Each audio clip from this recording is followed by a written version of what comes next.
why don't we say we're ready? And I'll say good afternoon and happy Friday to all. I am incredibly delighted that we are holding this virtual forum, and I am very clear on calling it the second virtual forum because I am convinced we will probably be doing this several more times over the course of the rest of this calendar year and into next year as we prepare to help make the aim of the waiver real in the incredible way we here in the region do so.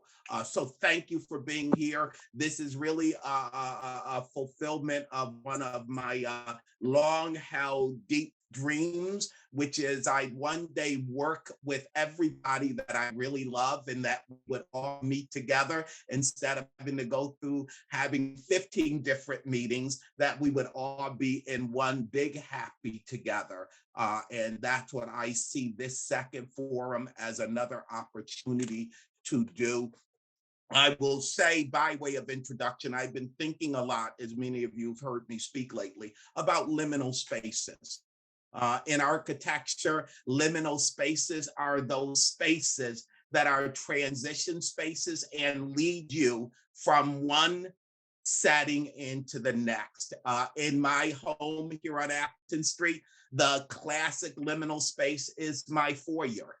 When you enter in from outside, you don't enter into the living space, you enter into the foyer. And then there's a door that leads you inside. And my friends, we are right now in a liminal space because this waiver has not yet appeared. Our hope and aim is to share with you at least what has been going on and how it is you all have responded to the application coming out last month. And I would just say, as I wrap up my opening remarks and turn it over to my very, very dear friend, Carol, that in my house, when you leave the foyer, you enter into another liminal space. You enter the downstairs hallway. And it's from the hallway that you direct into the living room, the dining room, the kitchen, the bathroom, or the stairwell. And I would just ask you to please remember that the waiver itself is just another liminal space. This is not our end. It is the means to an end.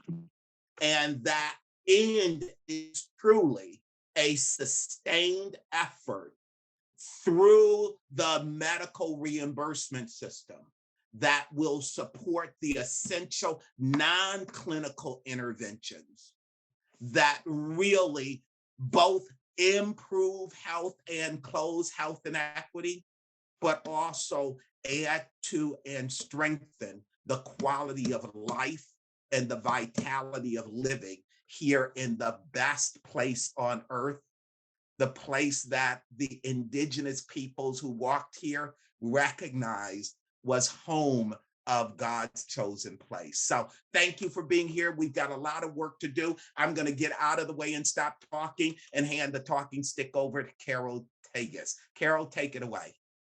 Great. Thank you, Wade. And as usual, I hate going after Wade because you're all inspired and then I got to get you back into brass tacks and all the work. So apologies for that, but there's no other way to do the agenda.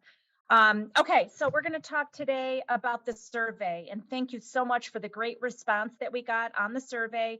Albert is going to go through the results, and he's going to go through the themes and what the general outline is for the regional response letter that we're going to craft for sending to New York State from the Finger Lakes region that we're hoping that everyone can sign on to. Then I'll go over timeline and next steps. And then if we have time, we'll do open forum. But if not, what we'll be doing is recording the chat anyway. So just keep your thoughts coming in the chat and we'll keep track of that. And then I'll give it back to Wade to inspire us for the weekend. All right, so go ahead, Albert. Right. Well, thank you so much, Carol. And I cannot reiterate your point enough. Thank you to everyone who participated in the survey. We had the wonderful challenge of having just a ton of really powerful input to wade through as we put this analysis together. We worked with a small team, a couple of folks from Common Ground. I have to thank Teresa Mullaney, also from CCSI, who helped us coordinate and pull together all these responses.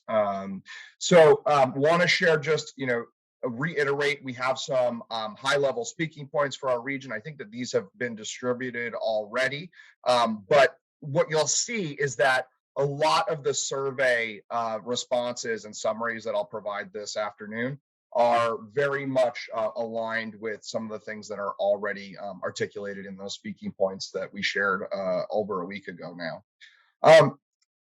So I just wanted to share with you the outline and give you a little bit of framework and a way to understand what I'm going to share today. This is probably the worst PowerPoint presentation that I have put together in the last 10 years. And that's really because it is truly a detailed outline of what the community response is going to be. So it's a lot of text, it's a lot of detail. I will do my best not to just read slides to you. But what I will say, because we do have a time limit here, is that as soon as I can, immediately following this meeting, I'll be sharing the recording as well as the slides out to this group so that you can all take a look at the detail that's in there more robustly as you start to consider you and your organization's interest in signing on to this. And then what we'll do, and we'll walk through this again later as well, is that on Monday, you'll receive the full written version of it with a sign-on survey for this. So just to help you understand kind of what the level that we're aiming for here is, to give you enough detail to feel comfortable with where the direction of this is, but not so much detail as to force us all to read 6 pages of writing together, and provide the opportunity for folks to understand what's going on. Let me move into the outline. This is the general outline as we've been working through all of the feedback. This is the way it started to sort out. We obviously want to do an introduction.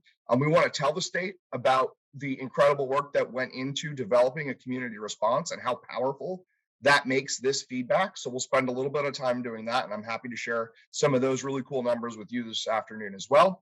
We want to walk through the areas of alignment where we as a community are aligned with the state's proposal. There were a lot of comments on the various structures that are being proposed in this waiver. We'll walk through those. We want to acknowledge and hold space for special populations. There's some detail around that. And then there were specific feedbacks on each one of the 4 goals. And lastly, what we'll do is we'll wrap it all up and put a nice bow on it and send it around. So that is the goal, or that's the outline of what this will look like. It's also going to be the outline of the presentation that I walked through. And then at the end, I do want to share some additional feedback that we got that wasn't really designed for the state, but really important for us as a community to be thinking about as we start to gear up for this. So with that by way of introduction, we'll launch in to the introduction. So this is really, what I hope people would expect, that really, by and large, this waiver represents work that we've been aiming at and working towards for decades. We've got what we need here in this community to be successful, and are really highly aligned with the proposal as it stands. Moving past the introduction, how did we go about building this response? Well, what we'll provide is what I'm just about to show you, but with obviously more description and narrative, survey information, the descriptive statistics of that, and some description of the overall responses. This is the responding organizations broken down by organization type. So for those of you that took the survey, you know that you had to pick one of these organization types or fill in another box. And then in the county served, you can see that there's a really wide distribution of counties that are being served by the organizations that responded to our survey. I think that's really incredible. I also want to call out that we had 6 community members respond as community members to this survey, which, given 60 or 90 days, we would have really worked to increase that number and maybe even done a separate approach. But given the time we had, I'm thrilled that we're able to share some of their feedback as well. And I do want to note that, from a regional perspective, we do have organizations here that are that work in counties that are a significant amount broader than what we've seen in the proposal. And so you see one of our structural comments relates to that. Another really important, just sort of descriptive statistic, we asked everybody what their historic engagement with DSRIP was. And I'm really thrilled with the fact that this is a very wide range of people.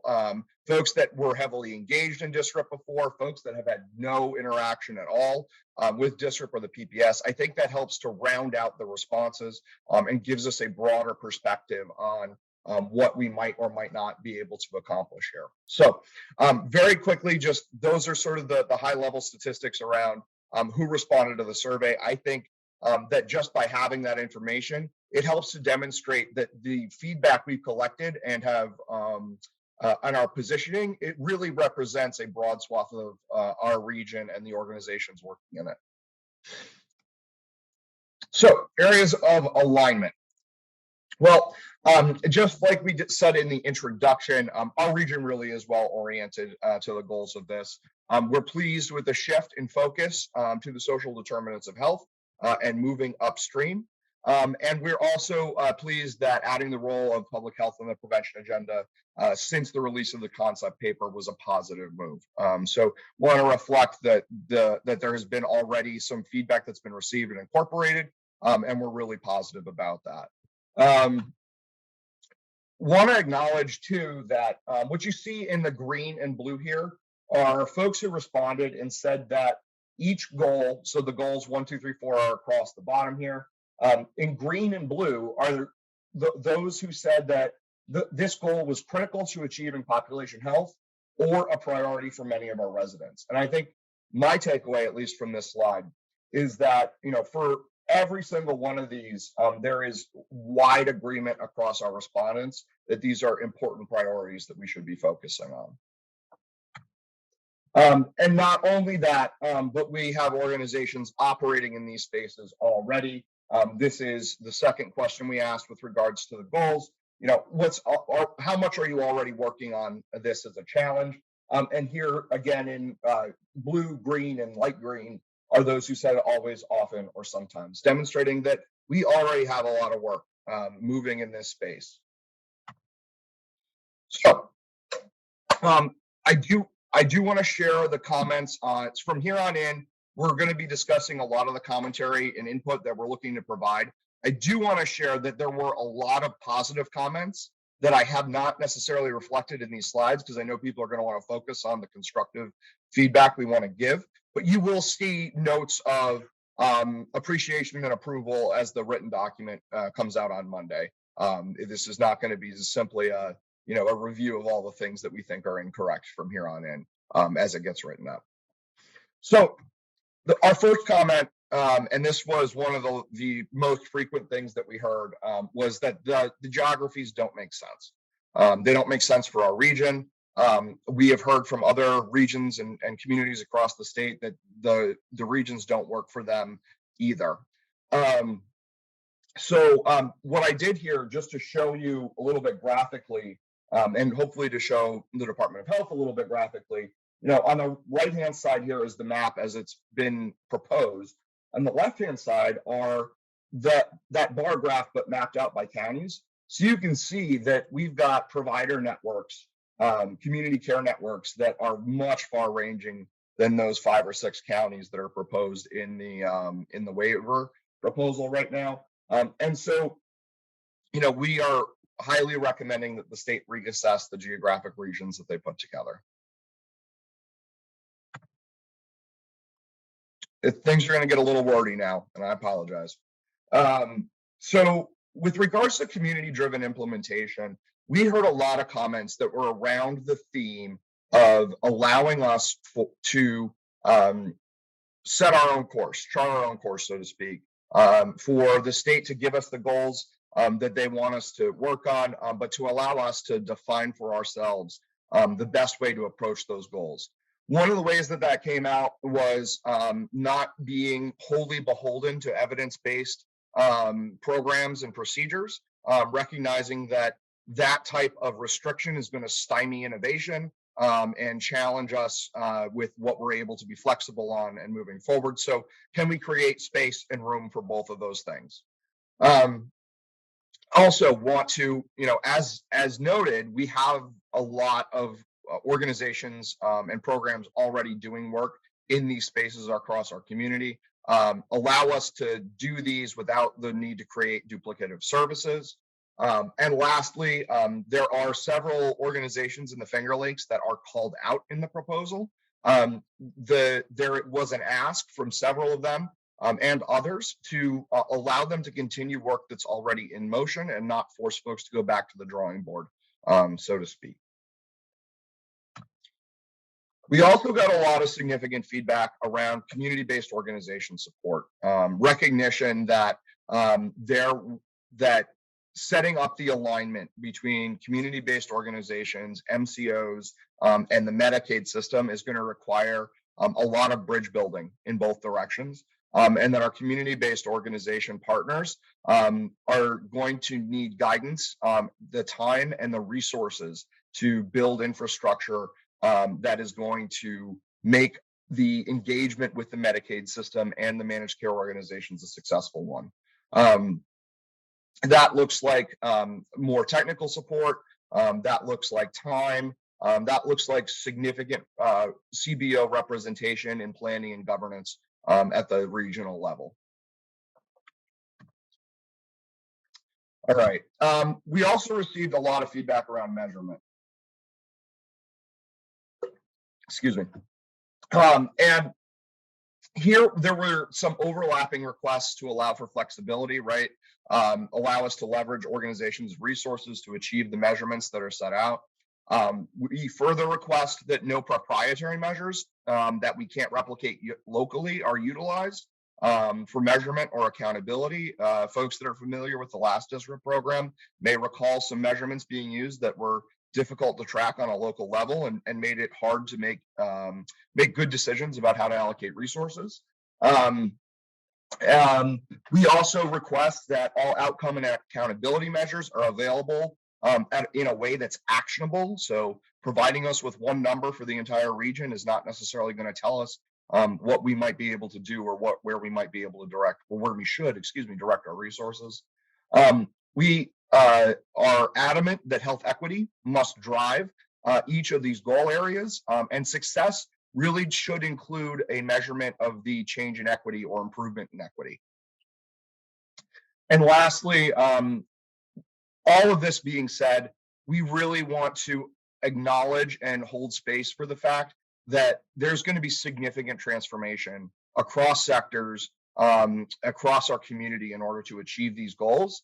And we need to be considerate of that when we're choosing outcome measures for which organizations in the community are going to be held accountable, and to build the space and the time into the framework of this in order for us to actually be able to meet some of those measurement goals. The last real large theme we had around structural feedback was the absence of the educational sector in the waiver proposal.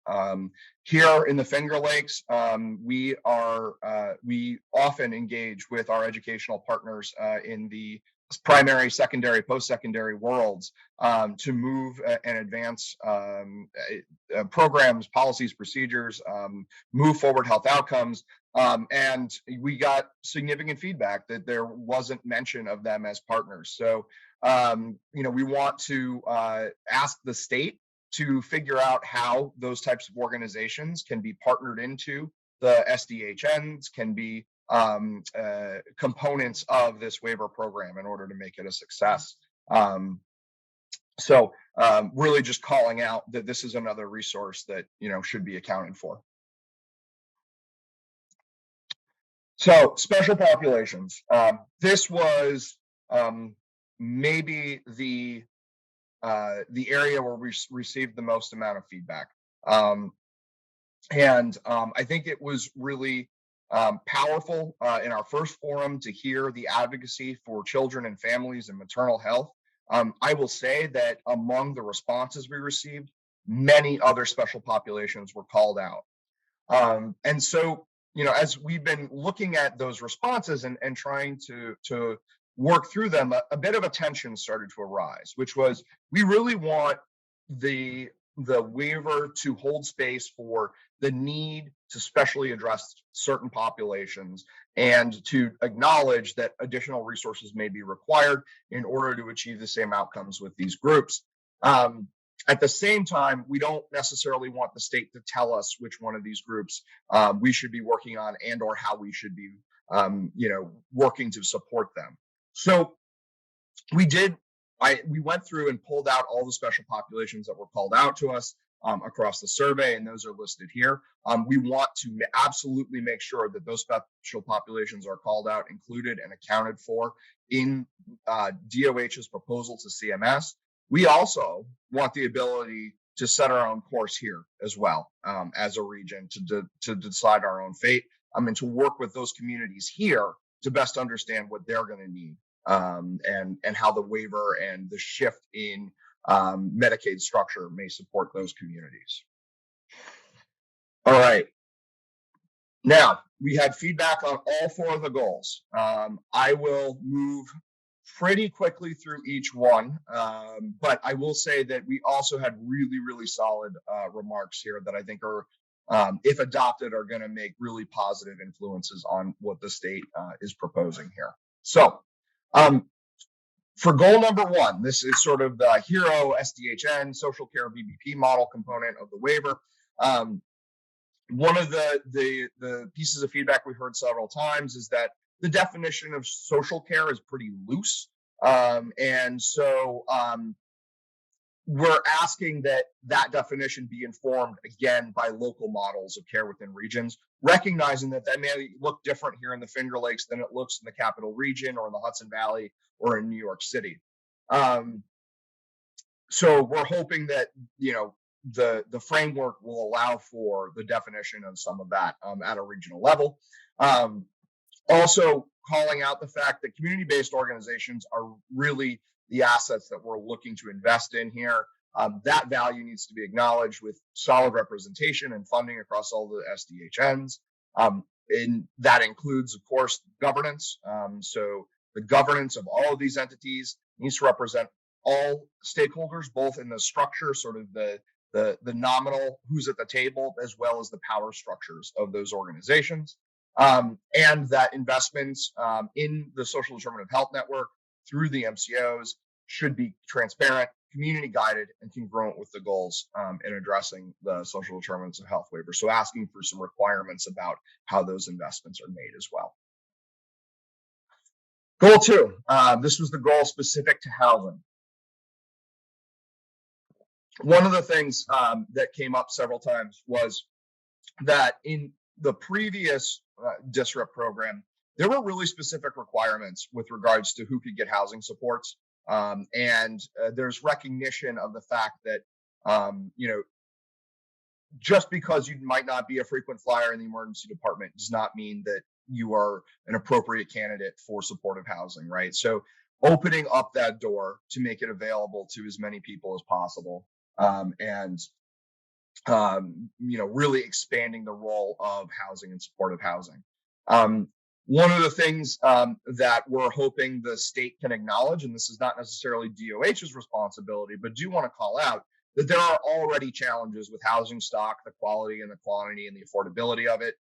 How the question back is, how are these issues being addressed by the state of New York? How are we making sure that we actually have the physical spaces available for housing and improving our housing stock? Requests that rural and urban needs for different types of housing be considered distinctly, and that individuals with lived experience of homelessness and housing insecurity be at the table for the design and the governance of these programs. With regards to workforce, comments here really cast a broad range. There was requests that we make sure that, as we do create workforce development programs, that there's equity, making sure that we're addressing historical barriers for people of color. Furthering that point, to the extent possible, creating workforce development programs that help folks stay in their communities and engage with their community. Recognition that language diversity and cultural responsiveness is also really important. So inclusion of those in academic professional development curricula is important. We have to build in some mitigation strategies for burnout. As I think many folks are aware, a lot of the folks in our space are really struggling right now and are pretty tired. Again, what should feel like a common theme at this point, employees need to be engaged in the decision-making around these workforce development programs. And then lastly, one of the things that I think is really important to call out is that there's a significant overlap between the workforce that is going to be, tapped to provide some of these services, as well as the Medicaid beneficiaries, that for many folks, they are one and the same. And while I would like us to be in a position where that may not be the case, it happens to be. So how are we building in the support structures for our workforce, just as we're building them in for the Medicaid beneficiaries, and accounting for needs like childcare, educational support, social care networks, the other types of needs that people are going to need as part of that. Goal 4, telehealth. These comments really focused on making sure that the telehealth component of this fit with the other components of the waiver proposal. That was sort of the general theme of these.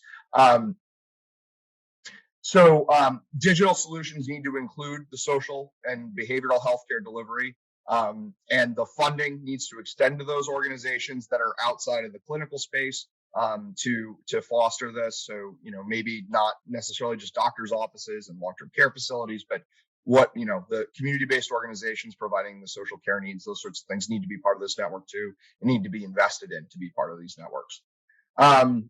Also, that these interventions need to account for both supply and demand. And what we mean by that is, I think there are larger conversations going on about the broadband infrastructure of our communities, both in urban and rural areas. How do we make sure that we're creating the demand for these services at the same time we're building the supply of telehealth services, and that those telehealth services need to also represent a diverse workforce.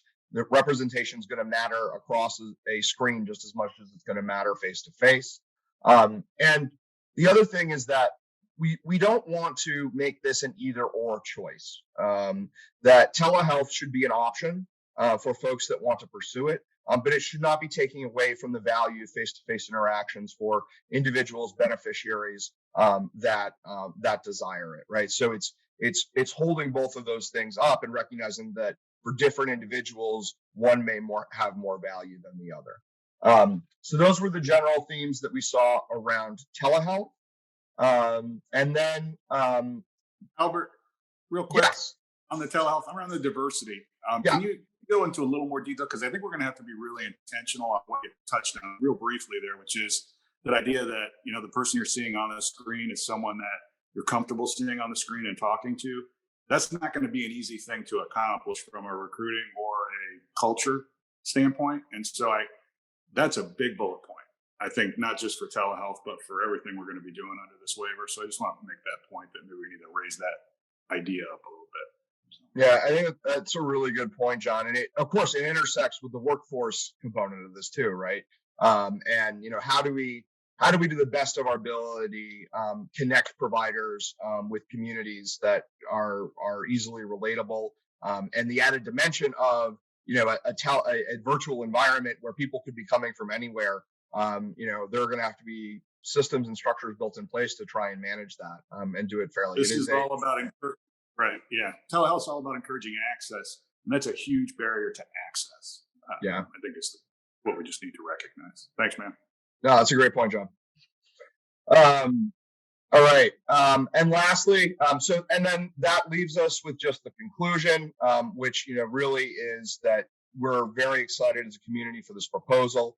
We applaud the Department of Health for advancing what is frankly an aggressive move to address upstream health issues. We are here ready and able to implement it, and thank them for considering our feedback as they finalize their proposal. So that's sort of the overlay of the structure for the community consensus response as it stands right now. I do want to share some other things that that came up that are important, and I think I want to share as a way to get us to start thinking about them as a community and flagging them as opportunities for us as we're putting together what the way we want to approach this, things that we want to be accountable to. First of all, local implementation needs to be truly regional. I think that this is a really important point and something we heard from many partners, both in our urban centers and in our rural communities, that we really have to be designing and implement this at a regional level, and that includes every corner of the region.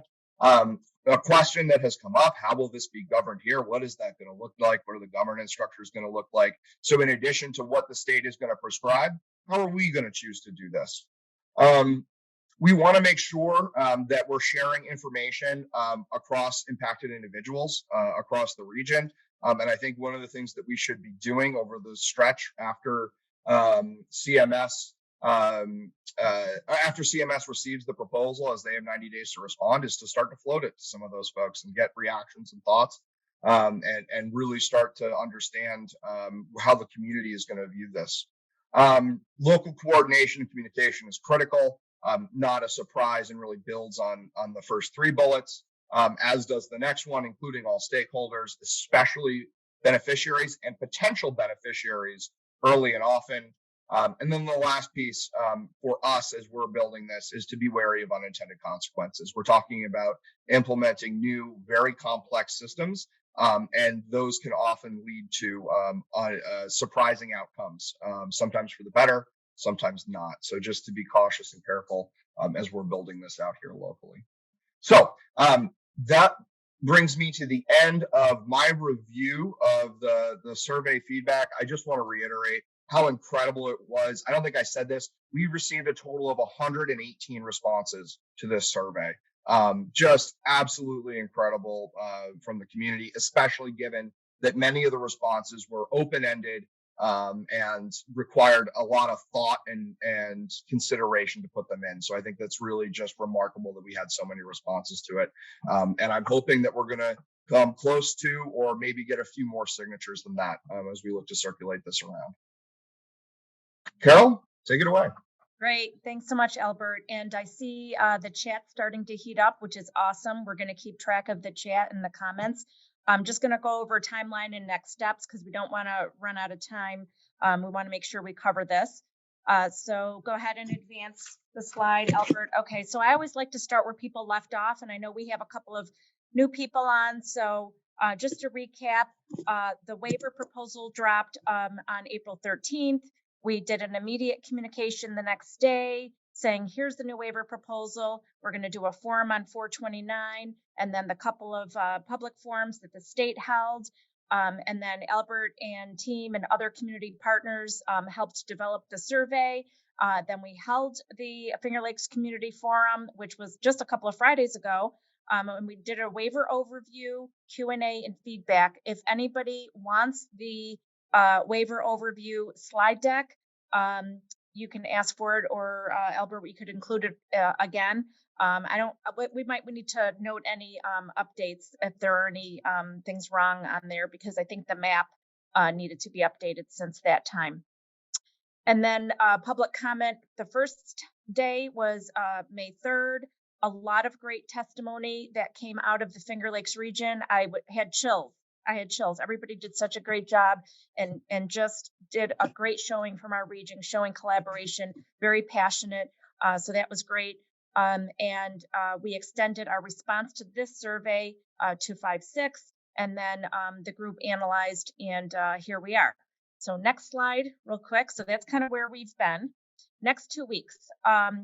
Well, this week on Tuesday was the second public comment day. Additional people spoke from our region. Again, really nice showing. Today we've got our forum. Monday, we will email the regional response letter for people to sign on. We'll go through the logistics in a minute. And then next Friday is the official deadline that the state gave all of us for the individual responses and whatever responses. So we will be hitting send on the regional response on Friday, 5/20. So if there's any last minute major things, you're going to need to let us know. We're not going to be able to get them in because we're asking for signatures on Monday, but just keep the comments coming because, the dialogue is going to continue, and we'll certainly have opportunities to talk with the state. We also encourage people to, if you're comfortable, CC me and Wade on your letters. If you are doing individual letters, that would show, again, alignment across the region and really just kind of keep connecting us. Next slide. Immediately then, because I'm trying to do this into bite-sized action steps because there's a lot of stuff to do. So later today, we're going to send out the slides and the recording. Monday morning, the written testimony is going to be emailed to you with instructions on how to sign on. You're going to put your organization, CEO, president, executive director, name, title, organization, and signature, as well as your logo. And just a reminder, if you're not getting these email updates, put your email, name, organization in the chat, and we'll make sure we add you to the master distribution list, which is a ever-growing distribution list.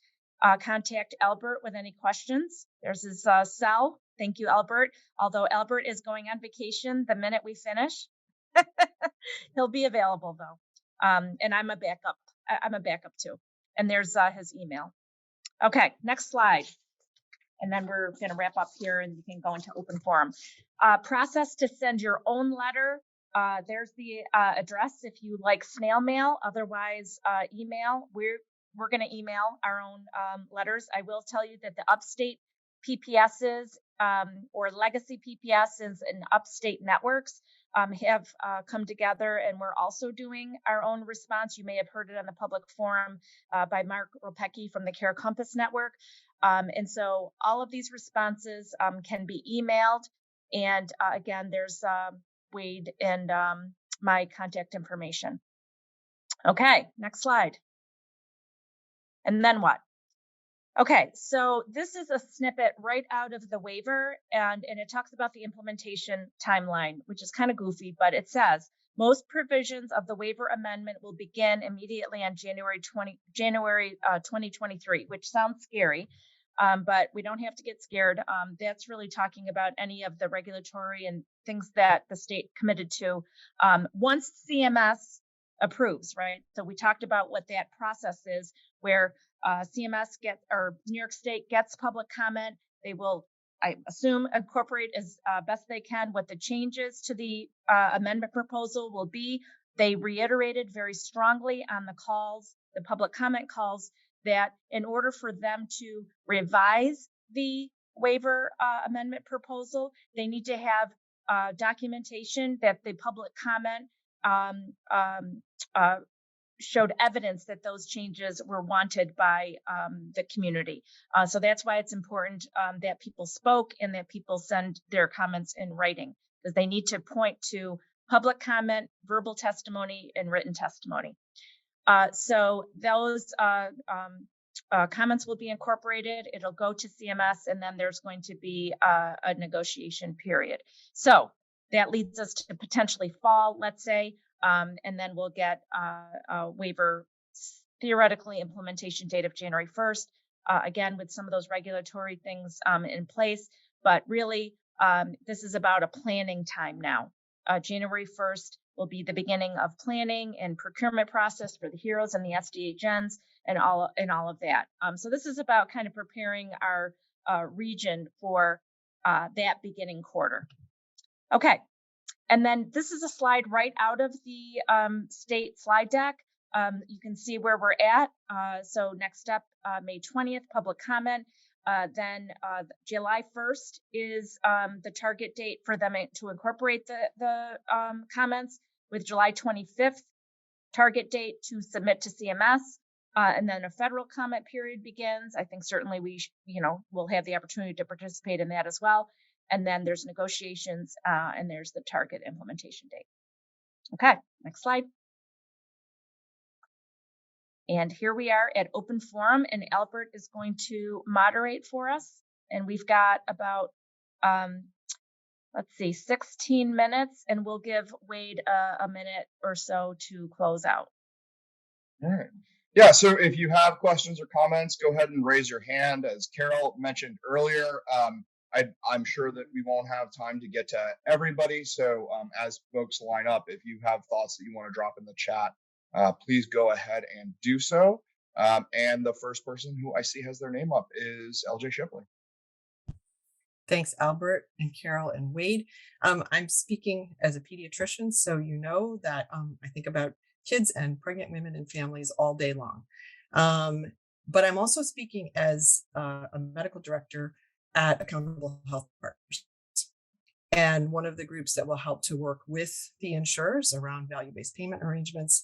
And I just want to, I can't articulate it as well as Jeff did, but I want to elevate Jeff and Molly's comments in the chat. When you presented about children and you presented about maternal health, and it's part of a special population, it gets lost. And children really aren't a special population. They really are a quarter of our population and all of our future. Jeff, I'm elevating, that's Jeff's words, not mine, but it was so well spoken. And I think that we are in an unprecedented time. I realize people know this, but I don't know if you're not living it as either a practitioner, as an educator, as a parent, as a community-based health system. 70% of the services that are being delivered out of primary care now are behavioral health for kids, and they are not minor. And the schools are experiencing the same. This is such a high priority. So I don't know if there's a way, I'm curious, and I'm respectfully challenging the way it was framed in the presentation. Could you pull out children's behavioral health and schools as key partners and highlight maternal and infant health? There's a priority from Excellus now that's being placed on maternal child health, maternal infant health in particular. We certainly have been doing great work in collaboration with FLIPS, in collaboration with Common Ground and others, and across our systems. But right now, everybody's scrambling to do their own little pilot, their own little thing in this area. And we will never make change if we don't have Medicaid change for this population. And there's short-term return on investment, but the long-term return on investment is everything. So I would just ask if you could think about a way to reframe and heighten that. That would be just so valuable to all of us working in this space. Thank you. It's almost like damage being revealed. It's going to get worse, right? This is just the beginning. This is going to get much, much worse. And it's already overwhelming. And presenting by PowerPoint is always a thing that makes me miserable, because you all know I love to make 1,000 words do the job of one. So absolutely rest assured, understand exactly what you are saying. And not only was my language to that point in my verbal remarks, and I absolutely proudly declared how offensive it is for me as a regent to read a document that says nothing about children, their families, or their school communities. So we will absolutely have language to that effect. Hope that all of you all have language to that effect in your individual responses if you choose to do so, because it was absolutely wonderful after that first day to have multiple voices standing up for our babies, their sibs, and their households. And I know we did the same on day 2. Please keep us there, and God bless the ACOs as all of the IPAs leaning forward into this, because this is not just a matter of Albany. This is really a matter of us, and what are we committing to, and what are we going to advance. And all we're trying to do with the waiver is make sure the state doesn't put unnecessary roadblocks or insurmountable barriers in the way. God bless you, and thank you. And I just wanted to point out too, Dr. Kazarowski's impassioned comments at the public comment day were a wonderful kickoff for that topic. And we will be pulling, Albert will pull information and content right out of the written testimony that y'all submit, because then that will highlight it specifically. And then it'll show the tie across the region. So good. All right. Other comments? I don't have anybody else with their hand up.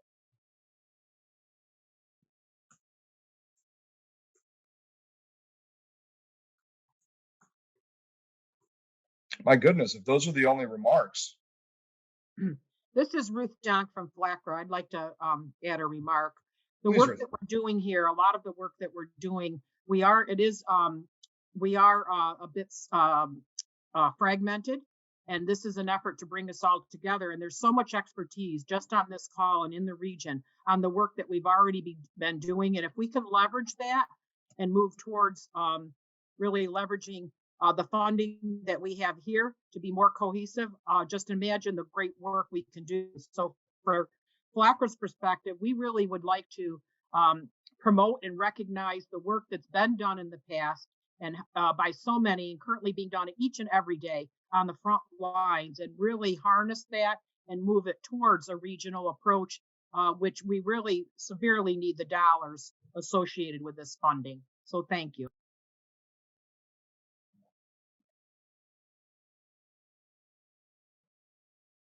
Thank you.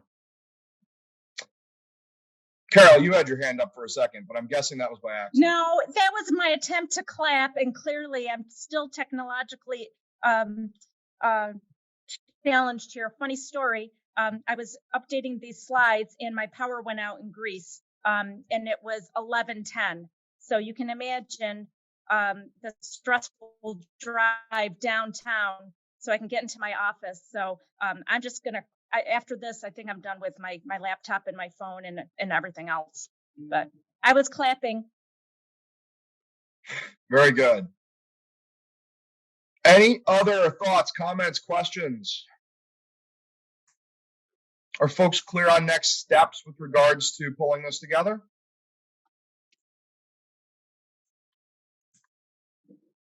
All right. Well, with that in mind, I think all that's left is Wade. My friend, sorry, I this will is not Kathy. necessarily add to the length of time for this meeting, but I do want to come back and just say thank you for all of you being here. And the previous speaker really just stole my sermon. The incredible way in which we as a region have been responding to this, the way that we've been able to surface those moments where we are not in harmony and use them as moments to find the beauty and the dissonance to build harmony. That only happens because we didn't just start doing this. We've been doing this for years. With some of you all, I've been doing this for decades. And I would say to you, what keeps me awake at night is the state of New York not understanding. You don't create this by paper, and you really don't create it by money. You create it, as we demonstrated during the pandemic response of the last 2 years, by the state trusting local partnerships really have the ability to mobilize community action and build community will to do that with culture. And so this, as I said in my opening, can't be the end of this. We're going to be calling on you. We're going to be leaning on you. You're going to get emails from all members of the team asking you. And when we say, take a look at something, please take a look at something. When we say you to fill us in, we really need you to fill us in. This is not us running this. This is simply us trying to be a conduit by which our collective genius can really continue to do what it's been doing all along. That is, bring a little light into the darkness that too many of our neighbors are living in. And so I'll just close saying we're in this liminal space, my friends. And it's a liminal space that's going to lead us into another liminal space. And this is exactly why Harriet Tubman had to walk around with a revolver, because what we're going to have to do is we're going to have to encourage each other and push each other to be at our best as we make it through this liminal space. and I want to make a promise to you, I'm going to make mistakes and I'm going to prove the limits of my intelligence, but I'll match that with another promise as we've tried to model all along. We are open to your guidance and your wisdom because it's absolutely necessary. And my comment, because I think all of life is a liminal space, if we can just help somebody as we pass along, and if we can cheer somebody with our actions, word, or song, if we can support somebody and keep them from traveling wrong, brothers and sisters, then our living will not be in vain.